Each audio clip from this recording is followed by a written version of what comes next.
Today we're tackling a question I hear all the time. Do I even qualify for tax planning? And maybe more importantly, what does tax planning even mean?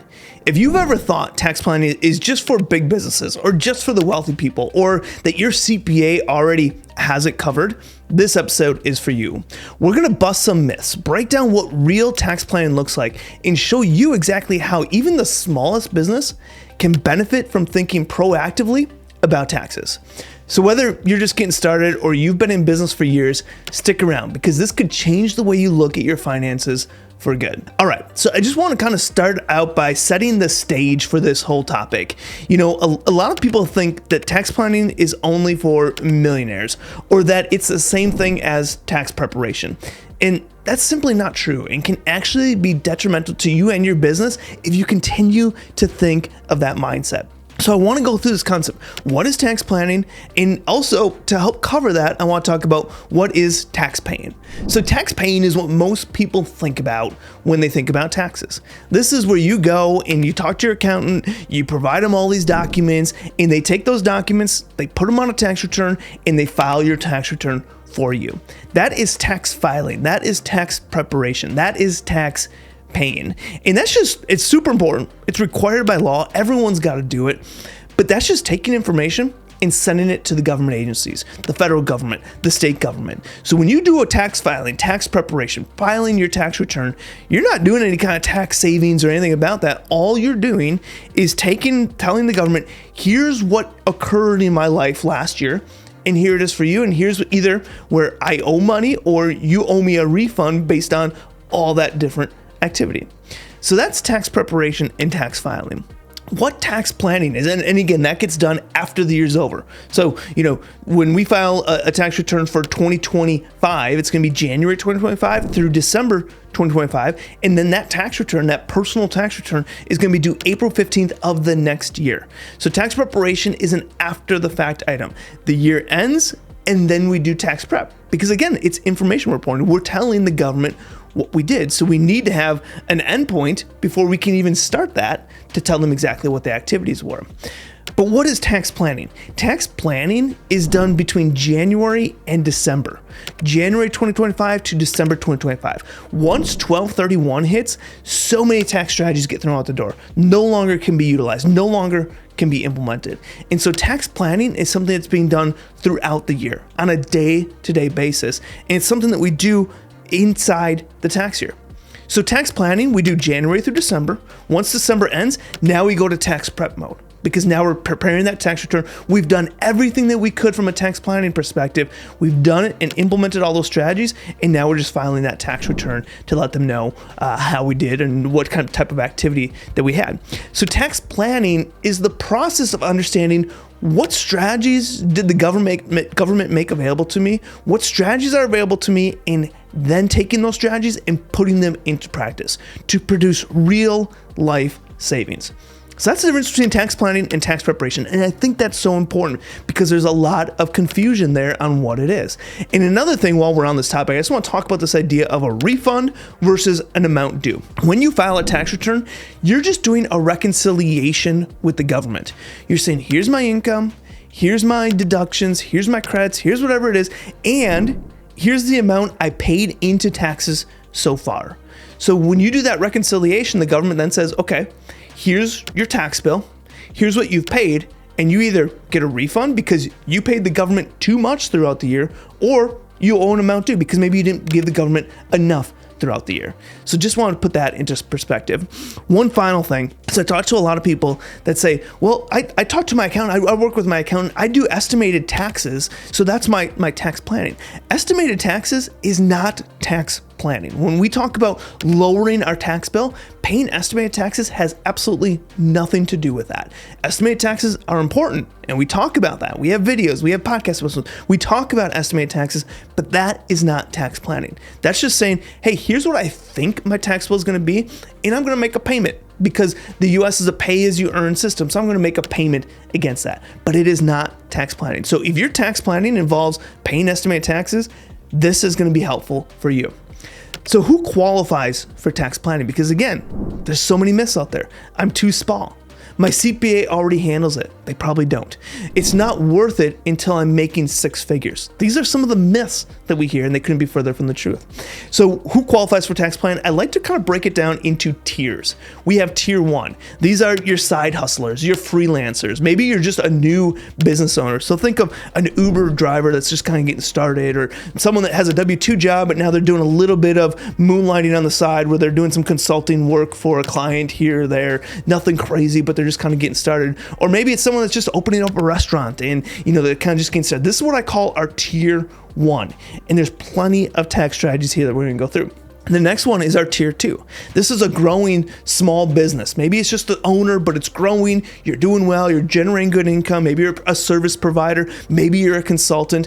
You're a solo, smaller business. Maybe you and maybe 1 or 2 employees, but you're generating good income. You're not a millionaire, you're not crazy yet, but you're generating really good income. And then I have what I call tier 3, and this is established businesses with employees or multiple income streams in all different things. And you know what? Whether you're in tier 1, that side hustle, that freelancer, that new business owner, whether you're in tier 2, that growing small business, that service provider, that consultant, that solo business owner, or whether you're in tier 3, that established business with employees or maybe multiple income streams, every single one of those tiers qualifies for tax planning. That's the simple thing. Tax planning, a lot of the strategies that we use for a millionaire client is the same exact strategy that we use for someone making $10,000 a year, $15,000 a year. Now, the scale of that strategy is going to change based on size, but the same concepts, the same strategy gets put into place regardless of what level you're at. And I think that that's an important thing to understand. Remember, the government puts in these tax laws. There's tax laws that are out there, and that's the government's way of saying, okay, here's what's allowed, here's what's not, here's where credits come in, here's where deductions, here's what you can take in all these different things. And tax laws were put in for a reason, to help you as a business owner. Tax laws help business owners. Because what the government could say is they could just say, hey, we don't have any tax laws. Whatever income you have, that's what you pay taxes on. Well, guess what? As a business owner, all those expenses, all those deductions, all those different things, if they said that, you'd lose out on that. You pay taxes on the money that comes into your bank account and you get no deductions. That would be really, really bad news. But the good thing is the government doesn't do that. The government wants to incentivize people to be business owners.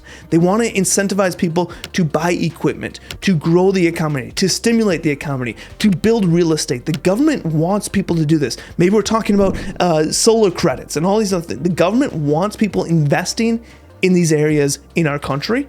And so what do? They pass tax law that provides incentives for people to do that. We think of the solar tax credit or the electric vehicle tax credit. The government wants people buying electric vehicles. So what do? They offer a tax credit. The government wants people to be business owners. So what do? They offer benefits that business owners have that normal W-2 employees do not get access to. The government wants people to build real estate and affordable housing, all these different things. So what do? They offer really good benefits to real estate investors. So the government is putting these things into place, but guess what? They don't advertise it. They don't do it for you. They don't implement all these tax laws for you. It's your responsibility as a taxpayer to understand what the laws are, how they apply to you, and then to actually implement them and implement them correctly.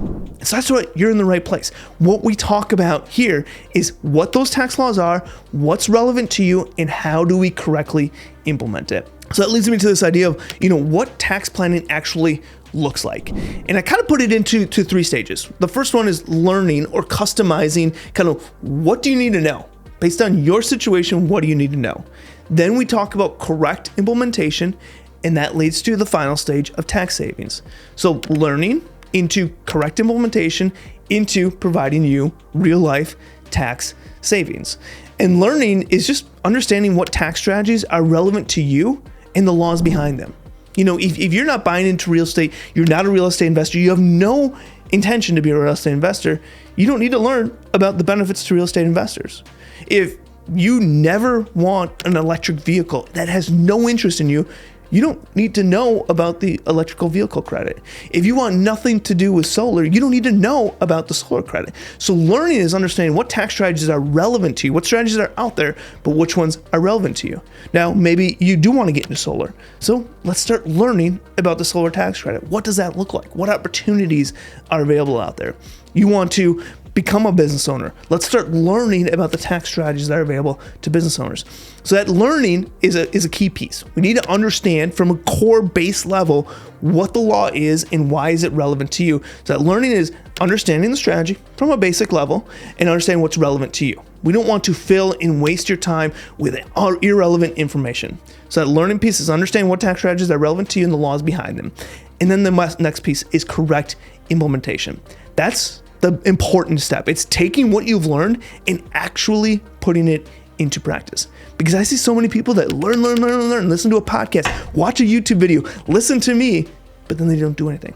And that doesn't do anything. Great, you know about the strategy, but you're not putting anything into practice, which is not leading to the third step, which is tax savings. In order to get tax savings, you need to do all three of these. You need to learn, you need to correctly implement, and then you get the tax savings. But you can't do learning and get tax savings. You can't do implementation without learning it, because guess what? That is not correct implementation. And I say this all the time. The tax code is written, there's plenty of opportunities out there, but we need to make sure that when we're implementing, we're doing it correctly.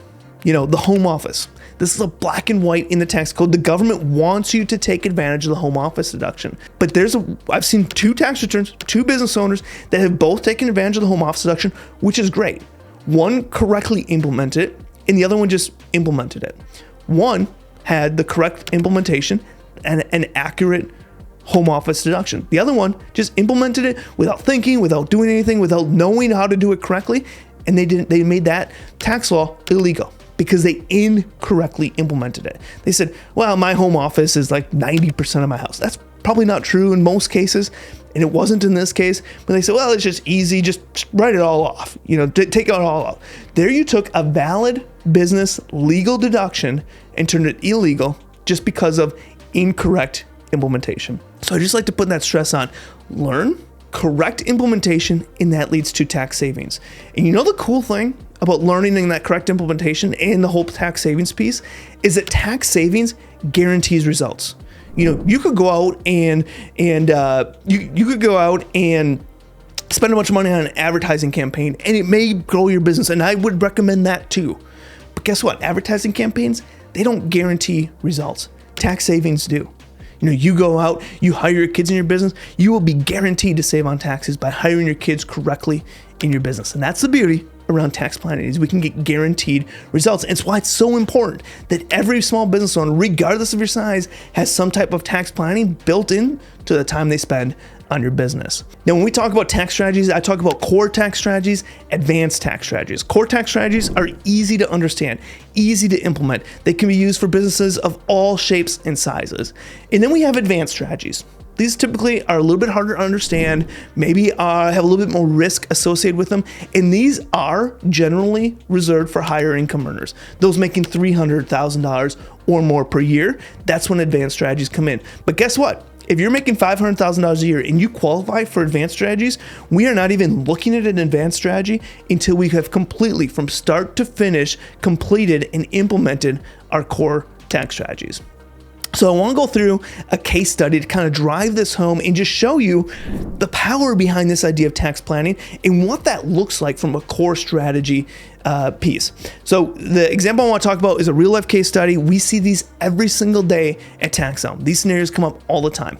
And this was a new business owner that came to TaxHelm. They were making about $100,000 a year in a new business, and they were doing consulting for influencers. Now, this specific individual really was only doing compliance. They were saying, okay, my tax planning is paying estimated taxes and seeing my accountant to file my tax return. They had little knowledge. They didn't know the opportunities that were available to them. But then they found TaxHelm and started realizing, their eyes opened up. They realized tax planning is completely different than tax prep. Tax planning is completely different than what my CPA is offering. So they found TaxHelm and started to dig into that. And when we talked to them, when they first came out of TaxHelm, they were operating as a single member LLC. And we talked about an S corporation and how can we implement that to help minimize the amount that they're paying in self-employment taxes. So we helped them implement that. Then we talked about a capitalization policy and how does a capitalization policy allow you to immediately deduct asset purchases under $2,500 without even have to worry about depreciation. So we helped them implement that and take advantage of some of those purchases, new computer, camera, lights, all these different things that they were doing for their business. We then helped them set up an accountable plan in their business, and this helped them get a business deduction for personal use of their automobile along with their home office. A properly set up accountable plan helped them get a business deduction for that, and they paid no income tax on that reimbursement that they got. We also worked with this business owner to help them set up a board, which helped formalize their business, but also provided really good tax opportunities where they got tax deductions for those board meetings that they were now having on a regular basis. We also talked to them about the 14-day home rental where they could rent their home to their business for some of those board meetings, get a business deduction, and potentially pay no tax on that income. We also helped them set up a retirement account. We set up a solo 401k, which allowed them to put money away. Whether they're doing a traditional contributions or Roth contributions, they had opportunities and choices and different decisions to make there. We also helped them with this idea of maximizing deductions, where we said, let's take advantage of travel opportunities, meal expenses, technology purchases. This is super powerful when I'm talking to small business owners in an area that I see so many people miss out on, but an area that I also see so many people abuse. So again, we want to know what's available. We want to understand how to do it, but this maximizing deduction area is a great opportunity. Again, we're talking about travel, meals, technology purchases. Now, this specific business owner, we helped them set up an HSA, a health savings account. And this is kind of what I talk about, a retirement account on steroids. We have plenty of information on this, but check out that. Health savings account is super powerful. If you qualify, every single business owner should be taking advantage of it. Whether you're a business owner or not, everybody should be maxing out an HSA every single year, whether you're healthy or not healthy. And watch an episode that we did on that. We also helped them with self-employed health insurance and saying, hey, let's get a deduction for that. So we walked them through all these different strategies, and we helped them correctly implement those strategies right here at Tax Helm. And again, these are case studies that we see every single day. So this specific individual, their tax bill last year was right around $24,000 on that $100,000 of income that they were making. Through everything that we were able to implement with them, we were able to save them $15,000 in taxes. They went from a $24,000 tax bill down to a $9,000 tax bill by spending this. And how much time did they spend? A few hours, maybe an hour, hour and a half a month for 3-4 months. That's it. This isn't rocket science. This is easy to understand stuff, but you got to make sure you're doing it correctly. And this specific client, they weren't even maximizing everything. They had more opportunity to save more, but they just like, hey, let's just start low. Let's start simple. Let's start easy. Let's start with some of those core strategies. We didn't factor in a lot of different strategies like hiring your kids, investing in real estate, doing all these other things. We didn't even get to that point yet because we just wanted to implement some things, get them in live, significantly reduce that tax bill. That $24,000, we reduced it by $15,000 in year one. And that's not just year one, that's every single year after that. So super powerful stuff. Also, once their income starts to increase to that $300,000, $400,000, $500,000, it's going to bring even more strategies and advanced planning and different things like that. So that's the power behind tax planning and why tax planning is so important, regardless of your business size. If you came to me and you said, Mike, my business is doing $20,000 in profit this year, I'd start walking down those same exact steps. Let's set up a capitalization policy. It's utilize the automobile, home office, setting up a board, maybe the 14-day home rental, using a retirement account, maximizing deductions, travel, meals, technology, utilizing an HSA. We're talking about those same steps to fill in how much money you're making, and we're going down those same lines and starting that conversation right there. So how do you get started? First off, you're in the right place. Dive into our content, our Small Business Tax Savings podcast, our YouTube channel. Check out our newsletter where we send out a weekly tip and tax tip and strategies out there. We have my Small Business Tax Savings Handbook. This is a super great desktop guide to start learning these strategies and just have it as a quick reference when the time comes. And then whether you do it yourself, you work with a company like mine, Tax Helm, or if you find someone else, just start being intentional. That's the real key to tax planning. Be intentional. I don't care if you're working with me, Tax Helm, you're doing it yourself, somebody else, I don't care. Just be intentional and make tax planning a priority. That's my mission here. Now, if you want to learn more about Tax Helm and how we take you from a tax plan, letting you know what strategies you need to implement, and then help you fully implement those strategies from start to finish, we have a free discovery call that you can reach out to our team and check out Tax Helm. Go to taxhelm.com. Link is also in the description. So, all right, there you have it. Tax planning isn't just some elite club for the ultra wealthy. It's a proactive strategy that nearly every business owner can and should be doing to keep more of what they earned. If this episode sparked a few light bulb moments for you, or if you're wondering what tax planning could look like in your specific situation, book your free discovery call at TaxOut, where we not only help you understand what strategies you should be focusing on, but we also help you actually fully implement them. And as always, if you found value in what we've talked about today, be sure to subscribe, share it with a fellow business owner, and leave a quick review. It helps more than you know. Thanks for visiting, and I'll see you on the next one.